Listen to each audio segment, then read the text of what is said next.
আপনি কি কখনো ভেবে দেখেছেন আপনার বাড়ি বা গাড়ির জানালা চারকোনা হলেও বিমানের জানালা কেন সবসময় গোলাকার বা ডিম্বাকৃতি হয়? এর পেছনে লুকিয়ে আছে এক চমকপ্রদ বিজ্ঞান আর কিছু মর্মান্তিক ইতিহাস। চলুন আজ সেই রহস্যই উন্মোচন করা যাক।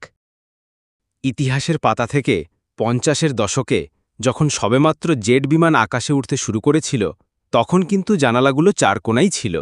ডি হ্যাভিল্যান্ড কমেট নামের একটি বিমান ছিল বাণিজ্যিক জেট ফ্লাইটের পথিকৃৎ, কিন্তু কিছুদিনের মধ্যেই ঘটে গেল ভয়াবহ দুর্ঘটনা। তদন্তে দেখা গেল দুর্ঘটনার মূল কারণ ছিল ওই চারকোনা জানালাগুলোই।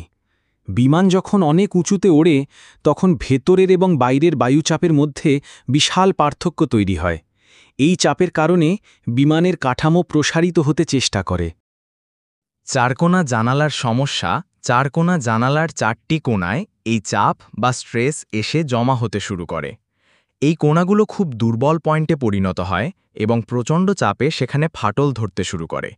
ডি হ্যাভিল্যান্ড কমেটের ক্ষেত্রেও ঠিক এটাই ঘটেছিল। এই সমস্যার সমাধান হিসেবেই ইঞ্জিনিয়াররা নিয়ে এলেন গোলাকার বা বাঁকানো ডিজাইনের জানালা। গোলাকার ডিজাইনে কোনো ধারালো কোণা থাকে না, ফলে বায়ুচাপ সমানভাবে জানালার চারদিকে ছড়িয়ে পড়ে। এতে কোনো একটি নির্দিষ্ট জায়গায় অতিরিক্ত চাপ সৃষ্টি হতে পারে না, যা ধাতব কাঠামোর ফাটল ধরার ঝুঁকি একদম কমিয়ে দেয়। তাই বিমানের কাঠামো অনেক বেশি মজবুত এবং নিরাপদ থাকে। এটি কেবল একটি ডিজাইন নয়, এটি সুরক্ষার একটি অপরিহার্য অংশ।